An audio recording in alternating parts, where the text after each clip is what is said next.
Hey guys, it's Elizabeth, and I'm here. We're live with Fat Kings Phil. Hey Phil. Aloha, how are you? It's been a while. It's been a minute. It has been a minute, and Dale Cooper's joining tonight. I don't know. Yes. I always said he likes boys more than girls. That must be why he's here tonight. So we've got some people. I'm going back and forth on my glasses because there's a big glare, but we have some people in chat. We have Les and me, VSG, and Fit Mama Laura. So thanks guys for joining. I'm hoping it's working because it's saying 0 viewers, even though you guys are in chat. But oh, there you are. There you are. You popped up. So for posterity's sake, and for the people who might not know you, why don't we hear your quick weight loss surgery story and stats? Yeah. So what's up, YouTube? Fat Kings Phil here. For my week, whatever update. I had surgery back in July of 2013. Started, my high weight was 360. My surgery weight was 332, although I had lost most of that a couple of years before that. I mean, I'd been working on it for over the 2 years. And then I pretty much reached goal by, I think, 50, I want to say 50 or 51 weeks. So that was good. I mean, I was pushing hard to get there. And that was 210. My lowest ever was 202, which I reached in October of 2014. But that was unnaturally low for me. I look like a bobblehead, even though my height on the BMI is supposed to be like 176. There's no way. If I saw 176, I'd be missing 2 legs, or I'd be in a hospice. So I didn't know you were that. I didn't know you had gotten that low. That does seem really small for you. Yeah, 202 was. I almost saw. Actually, I saw 201, and it almost went to 200, and I started freaking out because I was like, if it goes below 200, I don't know how I'm going to feel about that, because I've never, like, there was an emotional weirdness about getting that close to under 200 pounds. Like, I kind of freaked out. It was weird. But yeah, and then yeah, so I've been in maintenance ever since. My current weight is at 230. That is a very lean weight, very lean 230. I think I'm like 14% body fat right now, last time I checked it. And I've been working out pretty hardcore the last 6 months, which I'm sure we'll get into. But yeah, that's my stats. And so is that where you want to stay, or are you trying to go? What's your happy place? I kept thinking that I put on my goals board, which you can kind of see behind my bald head there, that I wanted to be 225, between 220 and 225 by the end of this year. But when I did my side-by-side shots finally at 5.5 years versus at the 5-year mark, when I looked at those pictures, my 214 and my 230 look exactly alike in the leanness, but just way more muscular. So I was like, wow, I don't think I want to go below 230. I think I want to stay right about here. So anywhere between like 225, 230, I think is okay. I found that because my lowest was like 198, but at 212 on keto, my measurements were smaller than they were at 198, not on keto. And I think I'm primarily doing weightlifting. So funny. I went back and watched my original interview with you just to kind of see what was different now. And I'm sure we'll get into it, but like now I am very focused on very heavy kind of weights and, yeah, just pushing myself really hard. So I don't mind the extra muscle if that's what it is. It's just, I have to get my head around the number on the scale is not the only determining factor. And that still freaks me out to this day. I mean, well, and you've been really good about always sort of tracking your body fat as well, right? I mean, yeah, I've been going to the same nutritionist since I started my weight loss journey. They changed their scale out once. So I kind of had to do a reset there, because once you change the Tanita, Tanita is not the best way to do your body fat, but that's the machine I've used from day whatever to current. So I know that they're proportionally correct to each other. So I'm fine with it. I don't know that I'm actually 14%. I might be a little bit higher. I haven't done a bod pod or anything. So, it'd be nice to do a DEXA and kind of get a feel for it. But right now I'm feeling pretty good. Have you done that? I'm getting ready to go try to find one before I start this next push. Yeah, that's been my problem, is finding one. I know where there's one, but they can't let the public use it. So at my son's college, where also my nutritionist, they have one, but the staff cannot use them for anything other than teaching. So they can't actually make any money from the damn tool, which that would be awesome if they did, but they can't. So we'll have to see if I can find one in Denver. Got it. So we have lots of people showing up on chat for you, Phil. Right on. We got Watch Patty Melt is here, and Joby Red Funny Girl, who's going to be our guest tomorrow night, who will be here with us. Scotty's here. Liz, I need to know how to say your last name. Liz Legarini. I know I'm saying it wrong, so spell it out phonetically in the chat, so I don't know how to say it. And Fresh Orangina, Carrie's here. So welcome, guys. Let's talk a little bit about like your wait, so you had VSG, right? Yep, I had VSG, yeah. Okay. And what was had you been overweight your whole? Yeah, I was a 42-year-old. I was a 42-year fat kid. I remember saying that last time too. What was it? I can't remember what TJ used to call. What did TJ used to say? Lifetime fat. Lifetime fat versus non-lifetime fat. Non-lifetime fat. I always used to say that. So my big thing was, and I'll gladly repeat it here because I know he's not watching, but he used to say, and it was funny because TJ was not a lifetime fat kid. He'd gotten fat later in life, and he said, "Oh man, this was like me waking up. This was like me waking up from a bad dream." And I go, "Yeah, see, the difference is for me, it's like I am in a dream and I'm waiting. I'm afraid I'm going to wake up." And that's kind of how I put it, because I really do believe that being overweight through childhood up through your formative years of being a teen, it does shape who you are. And I think that's pretty consistently across the board with people who've been big their whole life. It's not a crutch. It's not something I go boohoo, poor me, but it's definitely, there's a reality there, stuff that I have to deal with because of that. So it's just, because you're somebody because you had your surgery a little bit before I did, and you were somebody I didn't start following until you had lost like the majority of your weight. So when you post a picture or something that's it is just sort of mind blowing to me.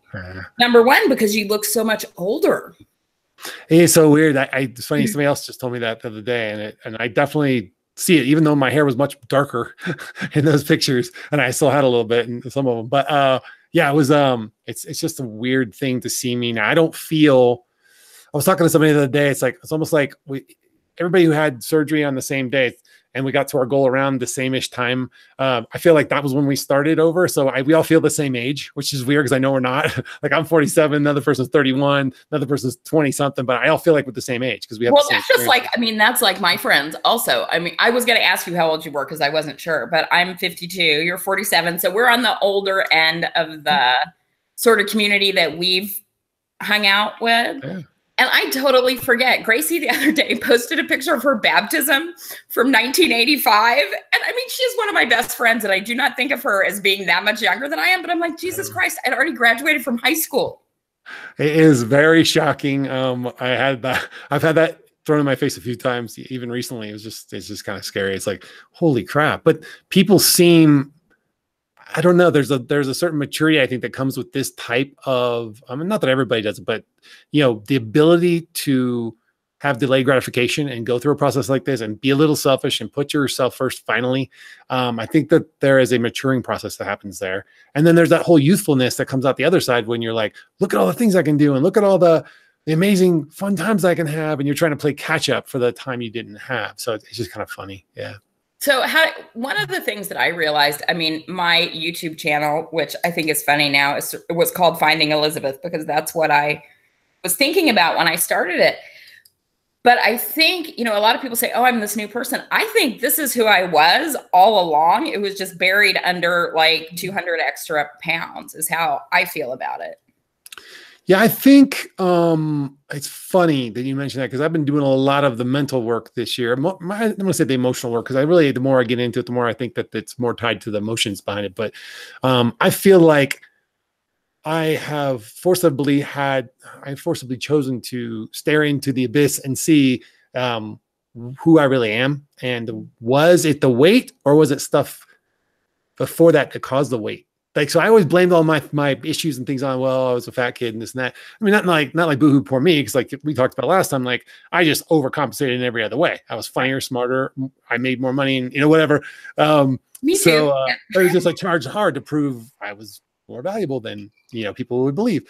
But then when I go back and do some of that deeper work and realize, and I always thought it was because I was a fat kid, but it turns out there's just stuff in your past when you're a little kid that causes you to feel certain feelings.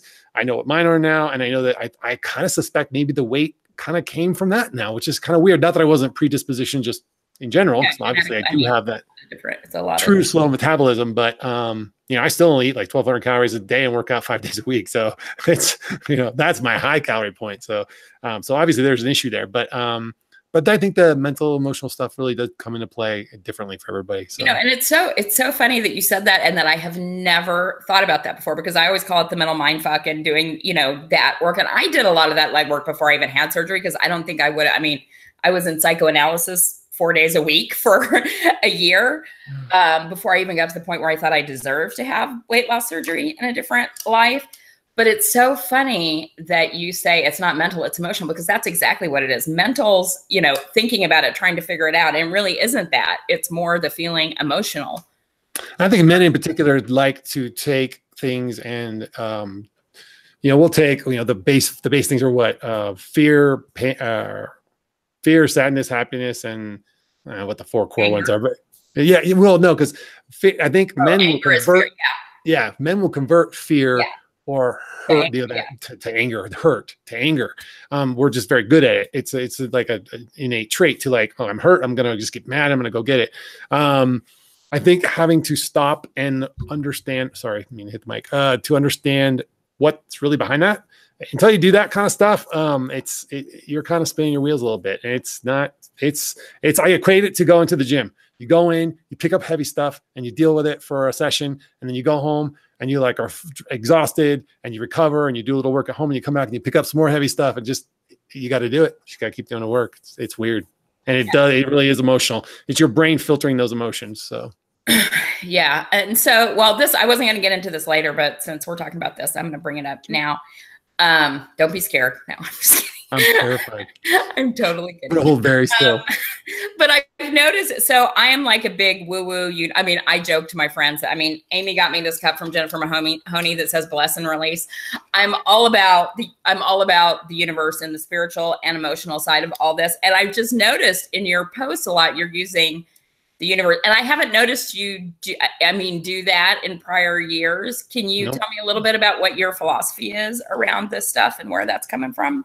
Yeah, I think my son is a very spiritual kid, and he found it on his own way. And it's a very unique form of Christianity called true Christianity, which sounds very arrogant, but for those people who know what it is, will understand. But I have always held very spiritual kind of feelings about things, but the universe. I don't think of it as, and not to offend anybody who does, but I don't think of it as, I think of God as the universe. I don't think of God as the traditional Catholic God that I grew up with. Right. So, and all that fun stuff. But there is an energy, whether you want to call it the force, whether you want to call it what the Buddhists call it. I can't remember the name, or you want to call it string theory. I don't care what you call it. There's things that connect you and connect all of us at a level, and we vibrate, frequencies vibrate, and the universe vibrates. And I think when you are willing to listen and you are in tune, the universe, I could tell you some crazy stories yesterday. Oh, so could I, let me tell you. It's just like somebody will have a conversation with me,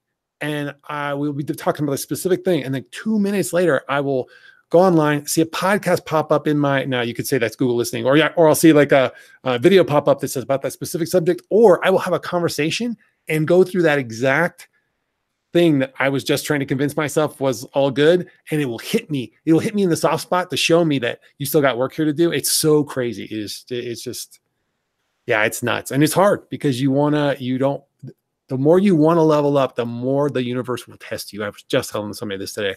It will push back and see if you're serious, and it will hit you in the soft spots. It'll set you up. You're like, oh, I got it. And then bam, it'll hit you right in the knees. And it takes a second to gather yourself and decide, do I really want to do this? Do I really want to push this hard? It's weird. So absolutely you do, because it only gets better and better once you start doing it, in my opinion. Well, I think Lacey was the one that told me, I kept telling her, I've had this conversation with Tanya, I've had it with Mel, I've had it with Lacey, but I think Lacey was the one that kind of drove it home for me. Like, she's saying, look, what you're doing, you're trying to improve yourself. That's good. That's noble. So, but you're never going to get rid of those things. They're always going to be there. The best you can hope for is to catch them and deal with them before they control you. And I've always thought that was just such a fascinating thing. She's like, it's not about whether it knocks you down once in a while. It's about how fast you get back up. And I was just like, what? And it's also about how hard you are on yourself when it happens, or you can just recognize it without a ton of emotion as this is my thing. It's popping up. And now I'm a little better equipped to deal with it than I have been in the past. Yeah. And I certainly would not say I've mastered it, but I would say I am light years ahead of where I was, and the ability to give myself grace, which like you just talked about. I am the most abusive to me of anybody, right? So I will I will beat myself up over things that I would not beat other people up over. But I think I've had those moments where I've been able to at least show a little grace and be like, hey, you slipped, no big deal. We're gonna get back up. We're just gonna not do that again, and recently I've had that recently. So yeah, it was yeah. So did it, I mean, I will be really honest with you that I'm sort of shocked this is the first conversation like I've had with this on one of these shows or anything, that it would have been with you. That's sort of surprising. No, right. And well, it was my kid kind of brought it at me. That's kind of what I was going with that story too, was like, he's always we always have these conversations. Like every once in a while, we'll just have like a 4-hour conversation in the kitchen. Like we're kind of more roommates. He's going to college now. So he'll come in, I'll be here. It's a Friday night. We don't have anything to do. We'll just start talking. And next thing you know, 4 hours later, I've gone by and he's sharing all these theories with me and I'm sharing in my position on stuff. And he'll say, oh, we talk about that here in this particular chapter. And it's just funny about how these things aren't that different. They just have little different spins on them. And it really does kind of give you like when you're in tune to it, you just start to see the signs. I don't know. It's really weird. Again, I'm not, and I think for me, it has more to do with the emotional mental connection at this point. I'm just seeing the signs because I'm more aware of them. I think they're always there. Just you don't notice them. Yeah. Yeah. And I mean, I don't want to turn this into a podcast on religion or podcast, whatever. We were talking about podcasts before, but on religion or spirituality. But, really the tenets of almost all the major religions are the same. If you take out, whatever the particular deity is or whatever. And that's what I sort of align with. But so it's just interesting to me. I've seen it pop up in your post. I'm like, well, that's kind of fascinating. It's been part of that last 6-month big push, what I call the exponential push. So yeah, it's been crazy. So cool. All at once. Why do light lifting when you can lift it all at one time?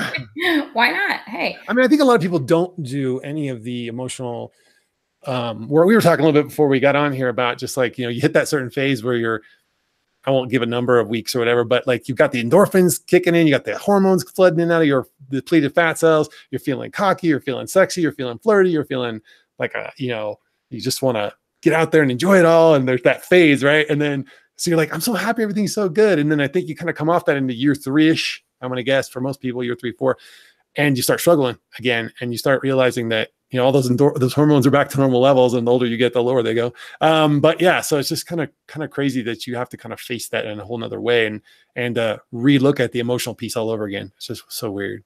Well, and here's a couple of my theories on that. One is that part of that stuff coming up is, in addition to endorphins and hormones and everything that's going on there, is that you get to a point where you've been living life at a fairly normal weight. And so you're having to deal with all those things that you didn't have to deal with before because you were isolating and stuffing down. And that's not just relationships, that's feelings, that's everything. And you don't have the coping mechanism that you've had forever to deal with it. And that's sort of my theory on what we kind of call what I call the, weight loss surgery mental mind fuck when that happens. Oh, it's for real. Yeah, for sure. Yeah. How did that play out for you? I had just told this story actually. I early on, I think with all of the, not to go too deep because it's 5 years worth of story, but like just the whole relationship piece, which we talked about quite a bit. People can go back and watch the last version of this. But you have to remind me what we said in the last version. So we're just talking about like basically like I knew my marriage was kind of in a bad spot, and you're trying to go through this weight loss thing, so you're very selfish in the sense of like you've got to put you first, and that screws up the dynamics with all your relationships with people and friends, and I definitely felt that. I definitely felt myself getting closer to the community, people in the community versus people in my real life. But that was the journey I had to go through to get there, and it I think, but when it really hit was probably, I want to say, February-ish of 15, where it really was just like, I was in a very self-destructive place. I was just like partying as hard as I could. When we went out to drink, I drank as hard as I could. I didn't care who saw what. It was all on Front Street. I had no, I won't say shame, but we'll call it shame. And it was a very self-destructive time. And I don't look back on it with pride, but that's when it hit me. And I went through it, and, I'm still here. So how do you, I'm just going to say, you feel like a different person to me now than you have. in the past when I've met, I mean, not when I met you, but when we've communicated online, you feel like a very different person. I feel very arrogant when I talk about this, and I don't mean for it to be this in any way. It's not like I'm saying, oh, I'm so much better than. I'm not. If anything, I'm more humble in a lot of ways. But I think I chose back in late June. I had a decision point where I was like, okay, I have to decide what I'm going to do here, and am I going to go backwards, or am I going to go forward full force, like I said I was going to do back in, a while back. And I decided, yes, now I'm going to go deal with this stuff. I was already kind of working with the counselor and stuff, but I think I just leaned into everything. I leaned into the gym hard. I leaned into the counseling hard. I leaned into, just really thinking about what I really appreciated about the last year. I'm going to kind of talk about this in my year-end video in another week or two, but what I appreciated about that year, what I still had to do. And I felt growth. Like I was already kind of growing at that June point, but at that June point and I leaned in, it was like exponential. And it was to the point where every day I was consuming podcasts, video talks, TED Talks. I mean, I was filling my brain. Tanya turned me on to that book, Unfuck Yourself. I started reading those tenements to myself every morning. I added more to the bottom. Everything's unfolding exactly as it should. Just like these mantras to get me to keep going. And it got exhausting. There were days where I'm like, I need a break from leveling up. Like I feel like I need a break from leveling up. And I just kept going. And I took my breaks and I tried to be kind and learn me and be more into myself and understand what I needed and where I needed to heal. And of course I have regrets. I wish I had done it sooner. You always wish you'd done it sooner. You wish I had weight loss surgery sooner. I think it would have affected different relationships and different situations differently if I'd done it differently. But you know what? Everything's unfolding exactly as it should.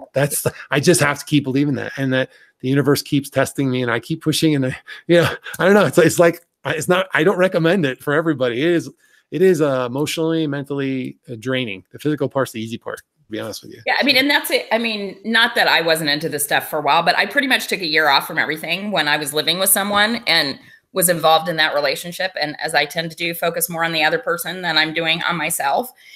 And when that relationship ended in the beginning of July, that's exactly what I did. And I mean, I'm sure my friends who are watching this are laughing because I sent them my little things that I read every day to myself. But what was so awesome about that for me, because I had gained about 30 pounds. I had gotten off track. I mean, I had worked out since I was 6 weeks post-op, and I have always been pretty on point with my food. I mean, I really embraced changing these habits in my life, but this last year I let it all go. And I was sure it's like, I totally fucked myself. I've blown this. I'm not going to be able to get it back together. And I did just what you did. I leveled up, and it's really empowering to know that I didn't fuck it up.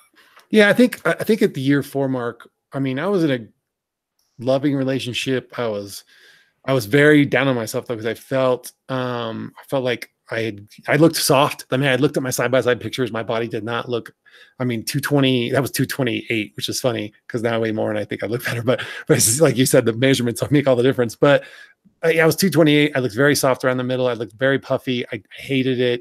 Here I was, like still beating myself up over that. And, that's where I'd already kind of started doing some of the work then, but that was July of, not this July, the year before. And I just remember thinking, like, if you go back and watch my year 4 video, it's very clear that I'm trying to fake my way through that video as being somewhat positive, and it's not very positive. Haney and I were talking about this on the last Naked Truth we were on. And he's here, Jim. I saw that. We are terrible liars. I'm a terrible, terrible liar. I do not lie well. I do not. My emotions tend to be on my face, so it looks so obvious to me when I watch that video. Oh God, it's so funny. But yeah. It's crazy though what can change, in 6 months, a year. I mean, it's nuts, but it can all be taken away though just that fast. I think that's what keeps me going. Is I feel like if I don't keep moving forward, if I don't keep swimming, kind of like a shark, you're just gonna die. So what do you think is different about you, without going into specifics or specific people or anything? What do you think is different about you in relationships, romantic relationships, weight loss surgery, post weight loss surgery? Oh, well, unfortunately, I think that's the one thing that evolved poorly. I think I accept, this is no slight to Mac's wife, awesome mom, still a great friend. We still spend good time with the kids and stuff to this day. But I was willing to accept less because I was a fat kid. I mean, I'm like, oh, I got this smoking blonde, bikini model. This sounds great. I just hit the jackpot, but I was willing to sacrifice my needs a little bit more quickly, which I mean, ultimately kind of ended up being our demise originally, our first divorce, when I was still big. And then ended up just kind of coming rearing its ugly head again later as I got thin. I don't think it ever went away. I just think that I negotiated away in my brain. I think then moving off of that, I had a very torrid kind of big love feeling and like experience, but something that could not be. And we'll just leave it there. And just going through the heartache and the release of all of that, knowing that that was out there, like that there was somebody out there that saw me as who I was and stuff like that. I thought that was just so unique. And so I'll never find it again kind of thing, and still great friends to this day. I mean, amazing friends to this day. And then just the self-destruct mode. And then I ended up finally, I think the last podcast with you, I was starting to date my girlfriend here in town, Emmy. I mentioned her name on that one, so I mentioned her here. And I was really kind of just coming to the point of like, I felt like I was connecting the dots and things were good. And like I was really embracing the new Phil and like, this having equal value and having value in myself and the other person seeing that and me not letting them treat me badly, because she never did. As we went forward in time, we started to have, I have some other theories about it, but I could not see, unfortunately, what she was trying to tell me in a lot of ways, but also we had some other fundamental disconnects. And I think I knew when we broke up that I was still messed up. Like I was still willing to, well, this is better than I've had in the past. So maybe I can just overlook this one thing. I can remember thinking that I could just overlook this one disagreement. I could just make this compromise. And I realized all I was doing was starting to slip back into that old fat kid mentality, that old, well, I mean, I should just take what I can get kind of mentality, which was stupid. And isn't that interesting? Because I mean, that's the way it feels like, and getting past that point to like now, when I mean, really, pretty much anybody I've dated never knew me as that, and they don't have all that baggage. All that's coming from me. That's coming from us. Yes, absolutely. And I knew at that point, the night that I broke up with her, I remember that was the first time I think I've broken up with somebody. But it's a big deal. Yeah. So I was like, it was a big deal. It was like, no, I am not willing to accept this anymore. I have tried. Again, nothing against her. Amazing woman. Our kids are still friends. It's great. But when I walked out that door, I knew that was the last time I was walking out that door. And that was hard. That was there. Every little fat kid insecurity in me was screaming. I can't even grasping that sort of feeling like that there's not you. I mean, you said it. There's not. This is the only one. I'm never going to find something like this. Yeah, it was just that again. Yeah, it was. So it was like, okay, so I'm like, well, wait, no, it wasn't as bad as this last thing, and you did find something else. And so I know. I think that as I went into, I knew I had to start doing. That's when I started going back to the counselor and started realizing I had to do work on me. And then this is where the story I got to be a little careful and get sticky, because right.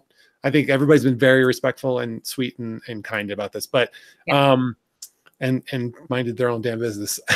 So it's pretty good. I don't want to go into anything. No, yeah. And just like generalities.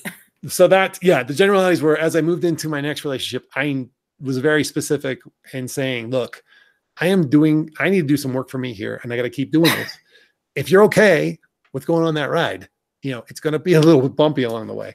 And to that person's credit, they were great. I mean, it was great. We had some distance issues. We had some other issues.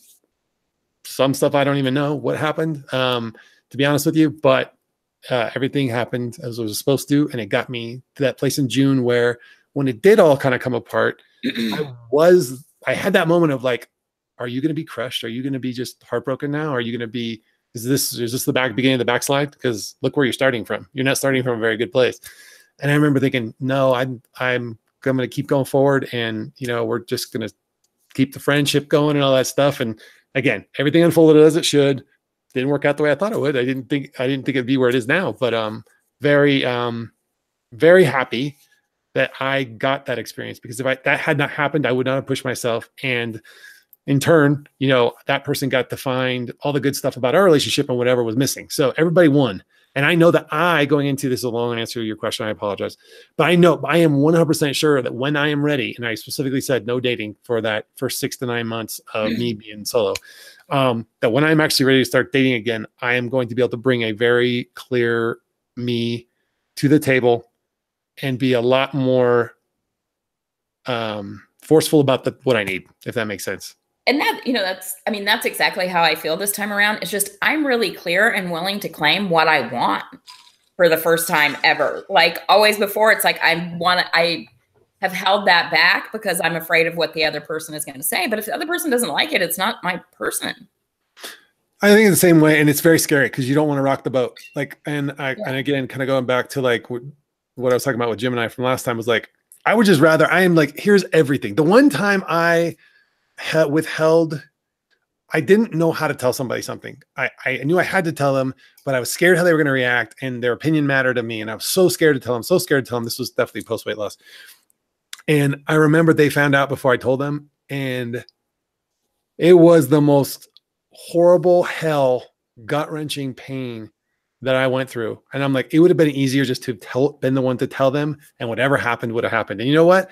The worst thing that you think is going to happen never happens, which kind of leads me to another story, but I'll let you ask questions. No, I want to know. What's the other story? So the other thing is, this is another coping mechanism I've used because I am one of my tendencies has always been, well, if I say this, then they might say that, and they might feel this way. And then, like, I'm always trying to game, like, if I can game ahead of it, they'll still like me. They won't reject me. They won't, whatever that I'm talking about. This is subconscious BS going on in your head, right? I'm not consciously thinking those things, but I'm always, and this comes into play in my career because we do what we call risk management. So we're constantly trying to have contingency plans for possible risks. And I do that in my life to where I just end up like every scenario, like, well, if I tell her this, or if I say that, is she going to think I mean that? Or if I tell him that as well. So what I do now is I go, what is the worst thing that could happen in this scenario? What's the absolute worst thing? This person could tell me, I hate your guts. I don't want to see you again. Drop dead. Okay. What will you do if that happens? Well, I'll do X, Y, and Z, and I'll have to move forward. That's how it was meant to be. And I'm like, okay, so you solved the big problem. So any problem before that is going to be easy. So don't worry about it. Just tell them. And it works like a clock. It just, and 99 times out of 100, it's never the worst thing. So it's just programming yourself to know that, to really believe it's going to be okay. Whatever happens is supposed to happen. Yeah. You're always going to be fine. Even if the very worst thing happens, you're still going to be okay. I think, and I don't know if this is true for you, but I sheltered myself a lot through being overweight and isolated myself a lot. And so it's through the relationships that have come as part of this community and dating and everything else where I've learned that everything isn't so catastrophic. You know what I mean? I mean, you can have ebbs and flows in relationships and you're going to live. And I think I had sheltered myself away so much that I didn't have a whole lot of experience in having fights with friends and then you can still be friends, or having relations breaking up and knowing you may get back together, you may meet somebody better, whatever's supposed to happen is going to happen. Yeah, I think that has been the biggest piece of the work for me, is just being able to, again, it sounds so easy maybe to the average person, but to be able to put your needs in the equation and keep them there. It's very easy to fall back into that old, well, I really, really like this person, so I don't want to say X, Y, Z or whatever. And I think that even in my last relationship, I did a little too much of that still. I had not quite evolved to that point. And then definitely toward the end with Emmy, I was just like, I just want to keep the peace. I don't want to fight. That was more like, I just don't want to fight. I think, I was just so certain everything was going to be hunky dory in the next relationship, and like so easy that I think I lost sight of some of the push pull that makes a relationship kind of like fun and dynamic. And like I get it now, but that information is only good to me as I move forward. And that could be wrong. And different people need different things. Different relationships need different things. So what I learned from that relationship or the one before will not necessarily apply to the next one. But I have to know that the one thing I have to be constant about is making sure that what I need is there. If that person's like putting in as much as I'm putting in, then, there's a problem there. And if I let that continue, that's on me. So I don't know. Absolutely. Yeah. I'm just curious, and this is totally outside of weight loss surgery, as much of this conversation is sort of, because some of this stuff I don't think is just fat kid growing up behavior. I mean, or do you have any like Al-Anon, ACA or anything in your background? No, I think, I mean, I definitely, like, I think I told you last time, like, I always worry about transfer addictions and stuff like that. And we talked about alcohol last time, where I definitely, my dad was an alcoholic, my grandfather was an That's alcoholic. what I So meant, though. That's what very, very people careful in about life, that. Yeah. I'm very adult child of careful an about, alcoholic. Yeah. they were very functional alcoholics too, which was the Yeah, really, it doesn't matter. They're still crazy. yeah. Well, no, I mean, it was weird. The thing is, like, as long as they had their drink, they were fine. They were functional completely. And if they had two drinks a day, they were fine. Then they could go about their day. But it had to be every day. So I think, especially my dad toward the end, I think that's how he got it down to, like, okay, I have this issue, but here's how I'm going to, like, deal with it and keep my life going. And so I'm always very careful about that. But I do, look, hey, still, when I get stressed, I want to go eat. I can't eat. Oh, you know what would be good? A drink. Oh, no, I shouldn't be having a drink. That's terrible. Like, I don't know. It's like, I don't know what that outlet is. I try to use the gym for a lot of that stuff, that endorphin kick. But now I have so trained my brain to expect that endorphin kick every day. It's when I don't work out, I get in a really negative, bad mood. It's not the other way around. It's not that I get a positive mood when I work out. It's that I get in a negative mood if I don't. So it's kind of funny. So yeah. We'll see. Okay, well, let's take it back to a little more. I mean, just some of those things that you're talking about that I talk about have to do with being raised around alcoholics and being in relationships with alcoholics. Not so much you being one, but that dynamic, because it creates a really unsure environment where you have to figure everything out. Yeah, and I can tell you, I mean, I won't go into specifics, but there's definitely another component there in my past, just of, my dad having that problem, my mom being very, and I don't mean this like it's a way it's going to sound, but like she's a very self-centered person, very self-focused person. I know where that comes from for her, but that's not good when you have little kids. So it causes little kids to, like, become their own parent in their mind in a lot of ways. Yeah. I joke that I was raised by wolves, basically. Yeah, well-intentioned wolves, but they were really well-intentioned wolves. I like that. That's good. Yeah. That is a sweet way to say it. Yeah. I must feel that. Yeah. So, and they were young and well-intentioned, but that was just the reality of the situation. But, okay, so let's take it back to weight loss surgery stuff a little bit. What do you think are the, a couple key things that got you to where you are, which is very successful weight loss surgery patient, to be this far out and to have maintained your weight loss as you have? Because a lot of people don't do that. I think, wow, this is a tough one. I have thought about this, and I think about, not that I'm judging other people, but I think about, well, why me and why not them? I think for me, it's been a pure act of probably fear, just like, not wanting to wake up from the dream, like I said, and the fact that I am very aware that the 2 or 3 times where I've kind of just, I can live normally now. No, you're never going to live normally ever. You are a weight loss. With my metabolism, I will be a weight loss a weight gain risk forever. I have to watch that out. I'm getting older, so I got to stay more fit. I got to stay more physical. I got to build more muscle mass. As I get older, I'll definitely look at, any other, supplements I can use to kind of keep testosterone up and keep myself going. But I think it's just trying to take advantage of it all and not wanting it to be taken away. Like, I don't know. There is a little fear to it, I guess. What would you tell a person who's just starting out? First of all, I mean, I have the basic stuff everybody tells you, like, first of all, just stick to the plan and do not tempt yourself with anything that you do not need until you hit goal. I know it's really hard to do. I can't imagine getting all the way to goal without having had a sip of alcohol or had a piece of chocolate, right? But don't just fight to the bitter end.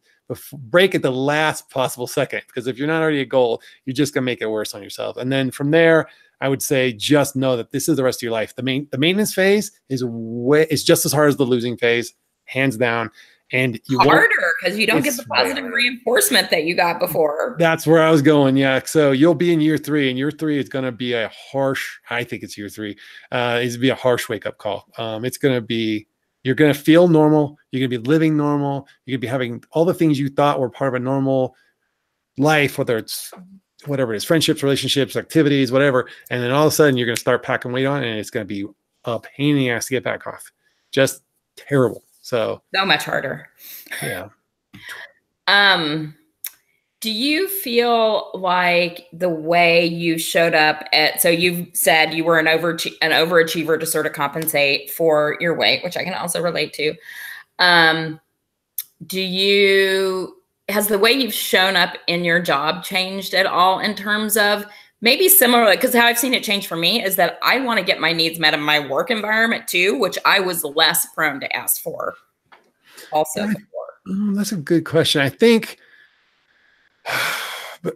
before, and I think we kind of talked about this once before, but like, I think before, like I kind of came up with a very, like, because if I can do it, you should be able to do it. Like, in other words, like, look, as a I'm living up here. That's not the best way to be. I'm setting these expectations for myself way up here. Yeah. I just need you to get here. I don't expect anybody to live up here but me. This is abuse. Okay. I wouldn't make anybody live at this level except me. But if you can't even get to this level, I'm sorry, I'm throwing you under the bus. It's not that hard. Like, just meet me at that. So I think in my career where I'm dealing with a lot of very high paid, smart people, it's like, look, just do your job. I'm not here to do your job. I'm here to help you do your job. I'm here to be your servant leader. I will gladly take the bullets. I will gladly take the heat. But so has it changed more?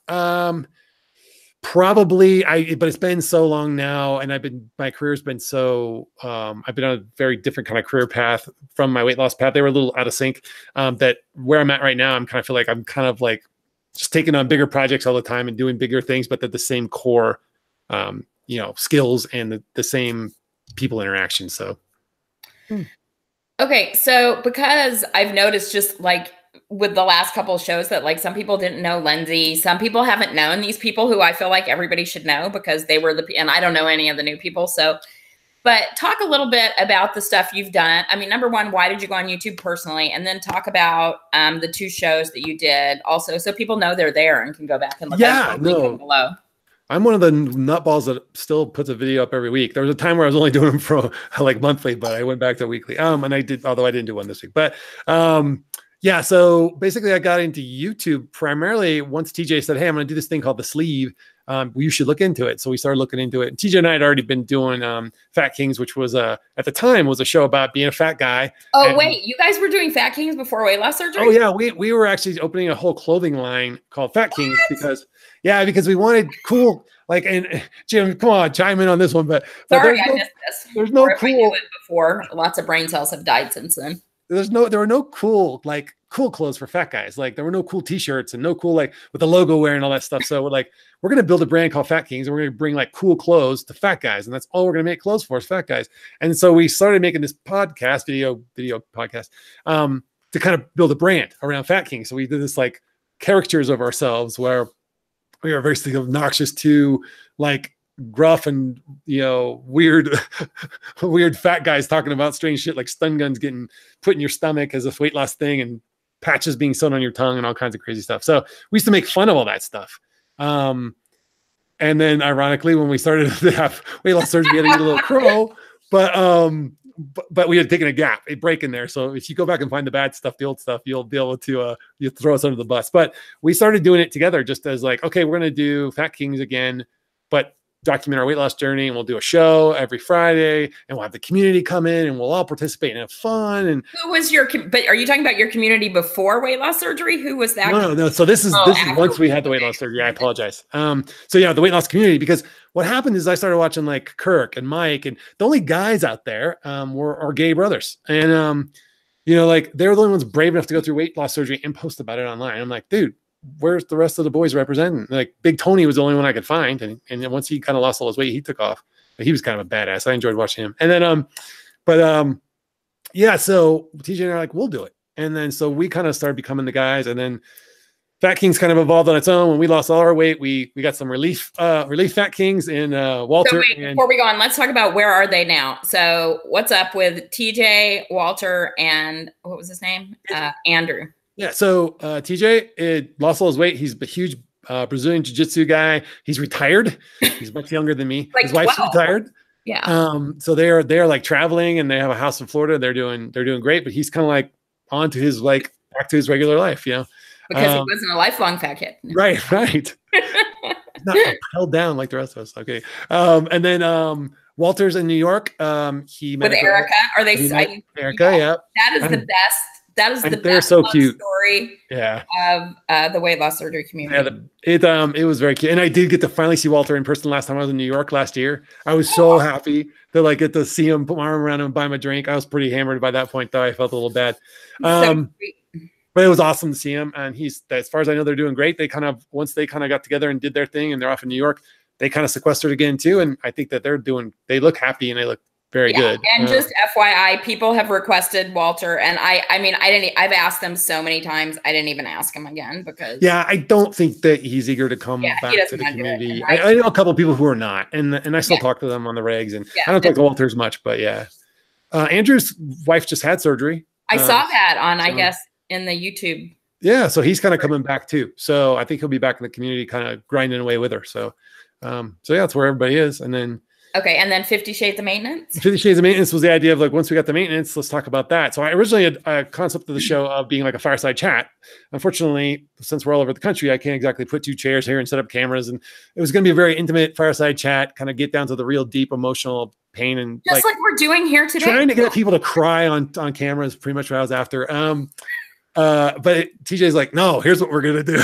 He kind of hijacked it. But what it ended up being was really kind of cool because it was Tanya, myself, Kirk, TJ, and we would get together and kind of redo Fat Kings, but we did it in a way that dealt with a lot of maintenance and just a lot of straight talk about, things that were going on, a little less popular, but a little more adult themed in the sense of, and the 50 Shades came from Kirk, because he used to say, I used to say, I'm a very black and white dude, Kirk. I have a hard time, dealing with these things. It's either black or it's white. And I'm barely to the point where I can see, dark gray and light gray. And he's like, ooh, the 50 Shades of Phil. That's how that all started. So we'll call it 50 Shades of Maintenance. So yeah, it was kind of funny. But and we did that for a long time. And then TJ, once he left the community, it was down to Tanya, myself, and Kirk, and we had a lot of fun with it.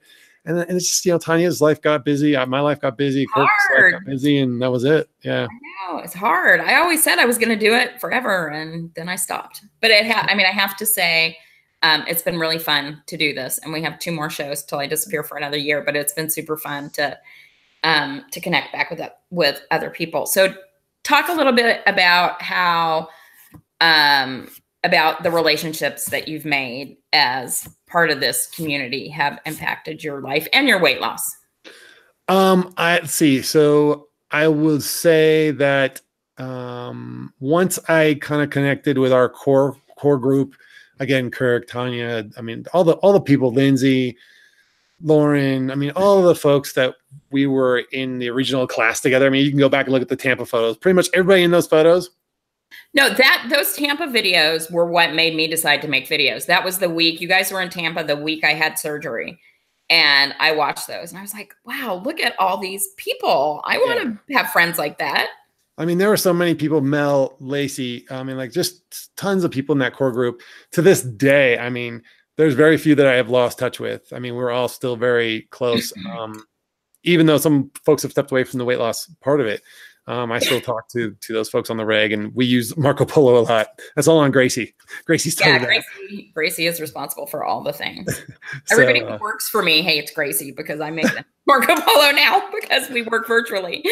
But it's been great, and I treasure those people so much. Like when I am just wrecked and I'm like losing when I'm having my moment and I can't put the tools in place to correct where I'm at from the counseling and stuff, and I need to vent. It's always Kirk, Tanya, Lacey a lot as of lately. Mel. How's Lacey? What's up with Lacey? She's doing great. Yeah, she's just cranking along, working out. She posts on Instagram a lot. So, I always connect back to those core people who understood what it was like to go through all that and where all this kind of damage kind of is coming from, so they can kind of understand that that's just old Phil business, versus that's not who you are anymore, and blah, blah, blah. So they can just kind of reinforce a lot of those things I've been enforcing myself. And I really do see it like old Phil, new Phil kind of like dynamic. Like I really do feel like it's time to retire a lot of the old Phil traits, and just this new Phil is just a lot more centered on, I'm taking a lot of those great things that I'm very thankful to old Phil for. He got me here.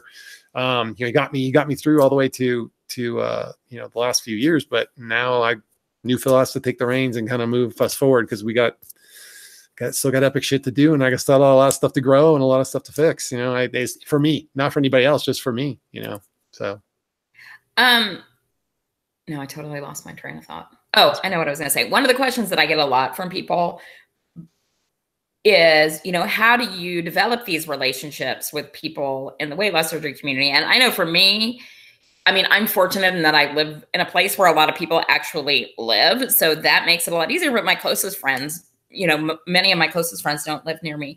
But I found that it wasn't until, even though I communicated online with people, it wasn't until I met them in person at a conference or something that those relationships really formed. What's your take on that? It's weird. I will walk into a meet and greet and see people that I have never met before. And yet I feel as if I know them like I've met them a billion times before. And I'll have to remind myself, wait, I've never met this person in real life. I keep forgetting this. So I have a different thing in that respect. I guess you and I are a little different in that respect. I think it definitely solidifies it, but I remember when I walked into Pat O'Brien's in New Orleans. I was down there with my old friends, and TJ, Jenny, John, Tanya, and I think that was it.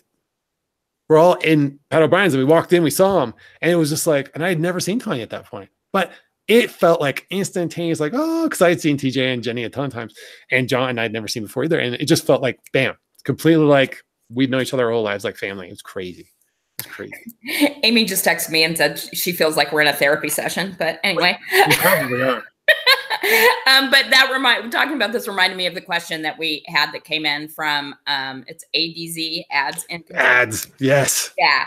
So she wanted to know, how do we help those new to the community find the right people to follow, lead by example, true lifestyle change, apply professional advice, rather than just the popular, often poor examples? It can be a real minefield out there. First of all, Ads is a man, and he's the most. I mean, I've already talked about him before, but he's gonna get another plug here. This dude is the poster child for WLS. He has probably got a body fat of like 3 at this point. He's a beast in the gym. He's got a very defined lean build, and he works it hard every day. He's brought his kids into this fitness. He takes them running in the park on the weekends. I mean, dude's just been a mensch. I mean, I cannot say enough good stuff about him. And now that I've said that, and then that question was kind of long. Give me the question again. I'm sorry. Basically, it's how do we direct new people to people who aren't just popular, but are doing. So I don't know if anybody follows Brian Richards on Instagram. Brian went on our tear the other day about this, and I couldn't have agreed with him more.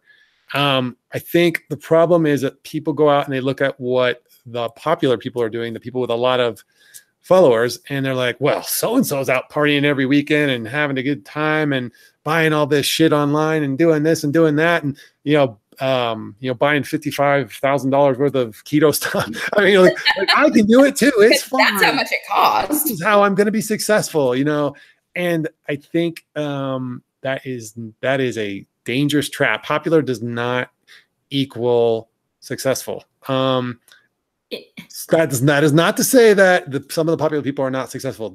Some of them are very successful. But to this point, I think you need to be a little careful about really looking at it's Instagram, it's YouTube, it's not real life. But what I was going to say is I think that you can get a much better sense. I mean, I don't know that it really matters in the beginning when you're very newly post weight loss surgery, because really it's about what is everybody doing? What's working for them? I need to be surrounded by people who are doing the same thing that I am. I think where it gets more complicated is later, but I think on YouTube, you can get a much better sense than on Instagram.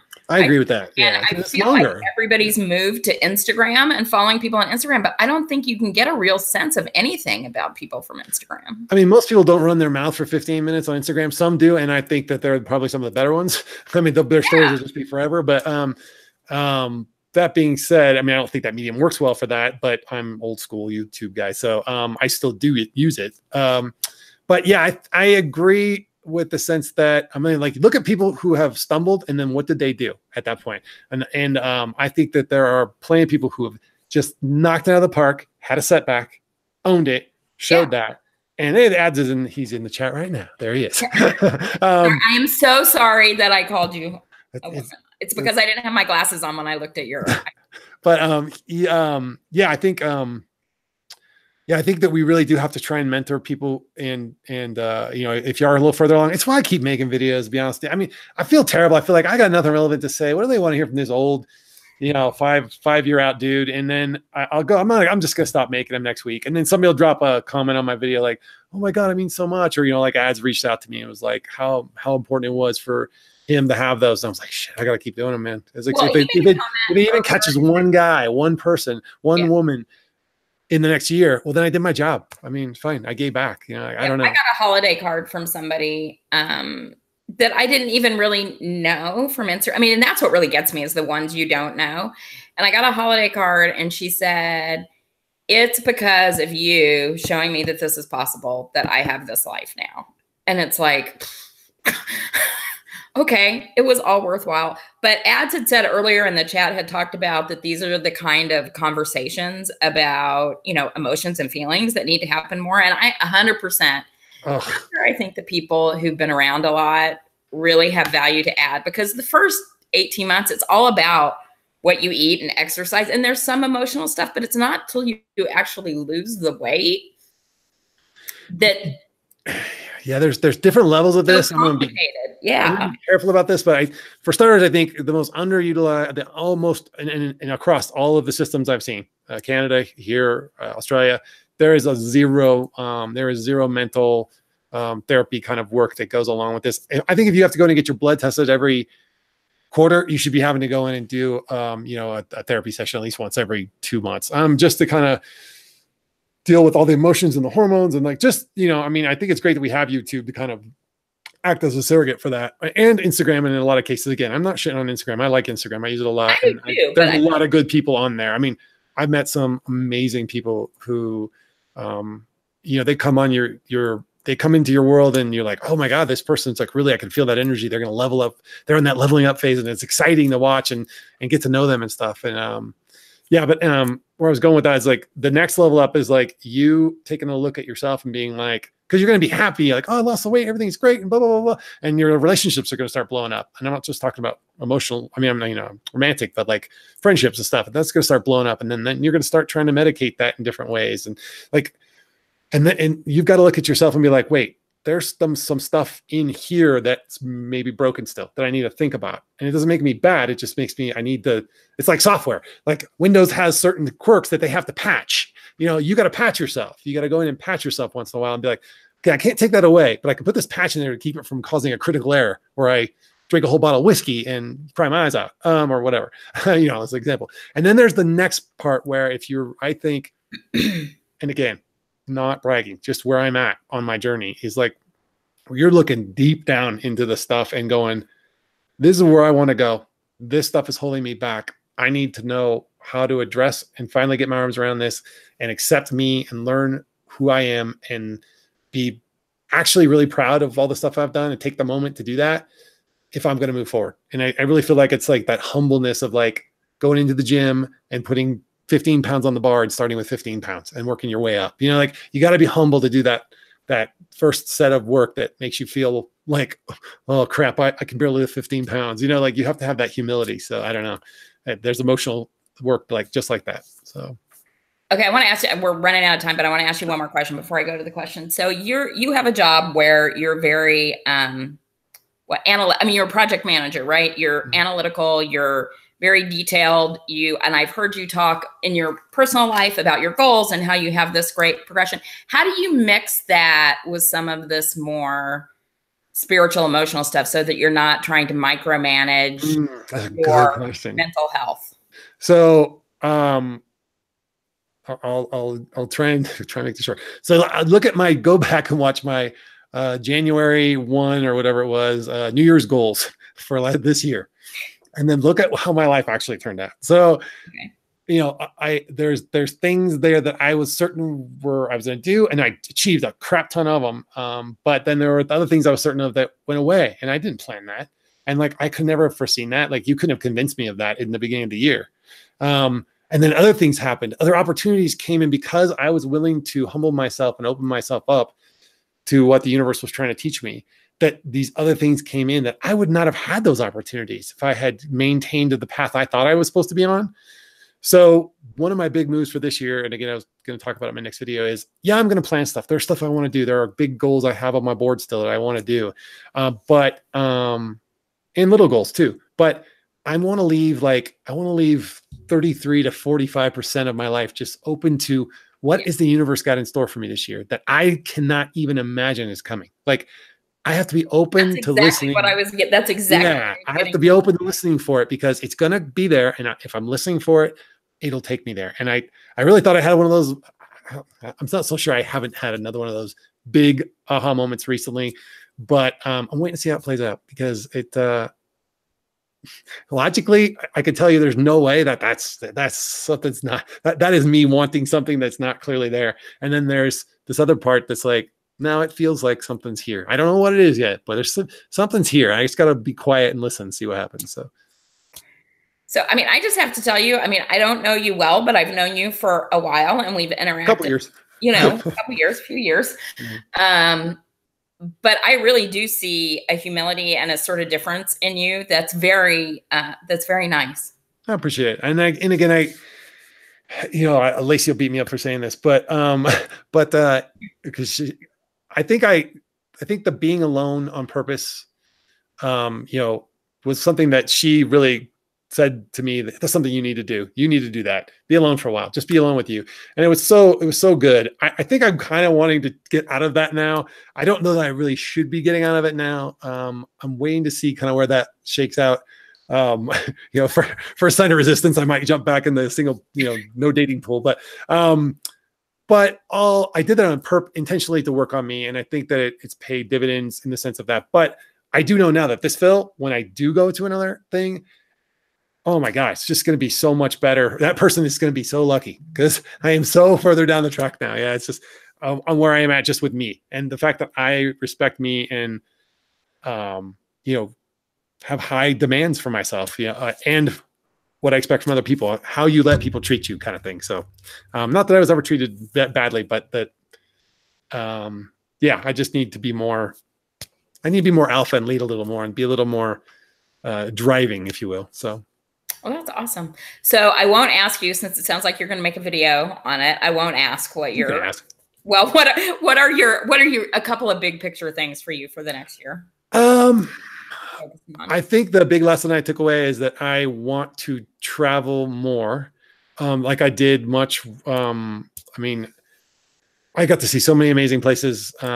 When Lauren and I were together, we went and did a ton of cool stuff. Chicago, New York. I mean, we went and saw these great places. But I don't, and it's great to have your person to do that with, but I think I just want to go do it and have the experiences. And I have friends all over this country, all over this continent, all over the world practically.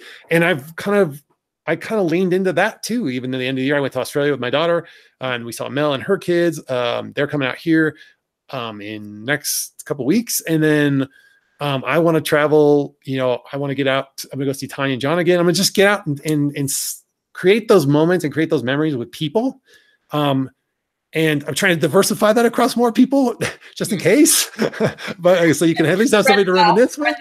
Yeah.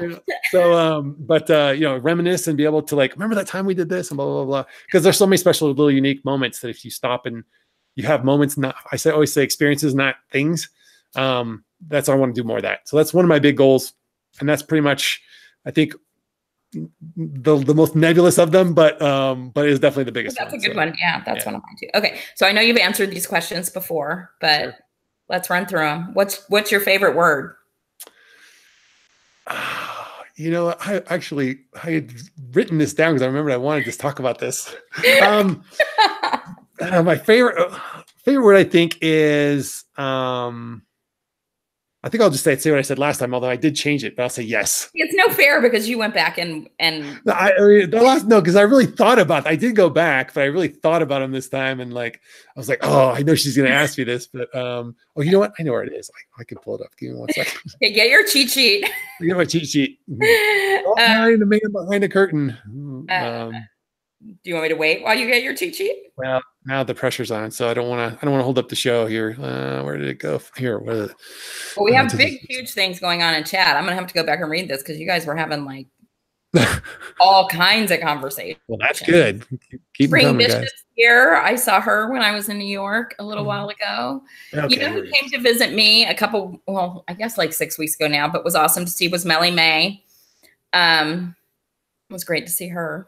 Oh, good. Yeah, I hadn't seen her in a long time. Yeah. All right, I got my cheat sheet. So, and I guess I didn't. So, are we going to stay with yes or do you stay with yes? We're going to stay with yes. Okay. What's your least favorite word? Now my least favorite word is can't. Okay.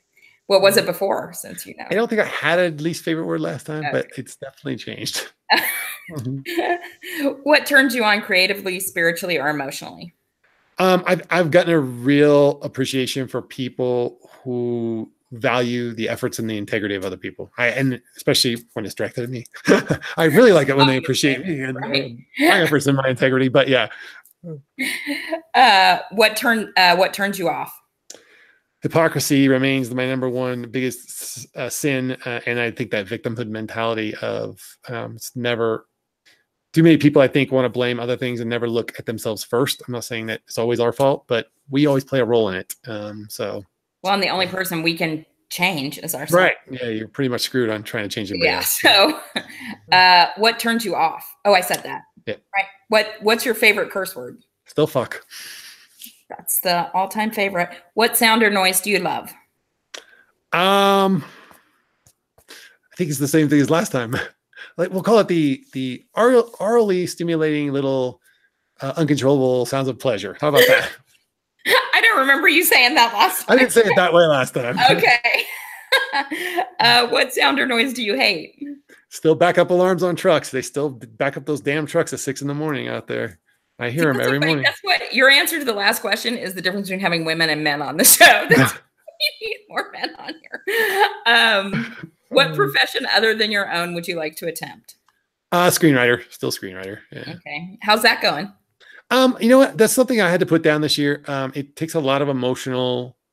It sounds weird, but it's a very emotional process, and I have felt very emotionally taxed this year with all the work I've been doing. So that's one of the things I did have to kind of put down. So that's okay. What profession would you not like to do? Sewage plant operator. Sure. If heaven exists, what would you like to hear God say when you arrive at the pearly gates? Good job, or you did it right. Awesome. Okay, guys, so we have 2 more shows before the month of Vlogmas Naked Truth. We're going to do pregnancy post weight loss surgery with Joby Red Funny Girl tomorrow at, I think time zones always screw me up. I think at 5 o'clock Pacific time, 7 Central, 8 Eastern. That's 6 Mountain. Yeah, that. And then on Sunday, we're going to have Grace Gets Gastric at 5 at the same times as we just said. So that's what we're going to do. And then people were commenting about that they want the show back, but I may come back every once in a while, but I just can't commit to doing it on a regular basis because stuff comes up. But it was great to catch up. Yeah, it was very nice. Thank you. I should have looked to see who recommended you so that I could give them a shout out, but I forgot to do that, but it's on one of my, YouTube videos. So anyway, all right. We'll see you guys again tomorrow night. Yeah. Thank you everybody for tuning in. I appreciate you spending your time with us. Take care. And I'll put I may not do it tonight, but by tomorrow, I will put all the links to all the things that he talked about below. All right. I'll see you guys tomorrow.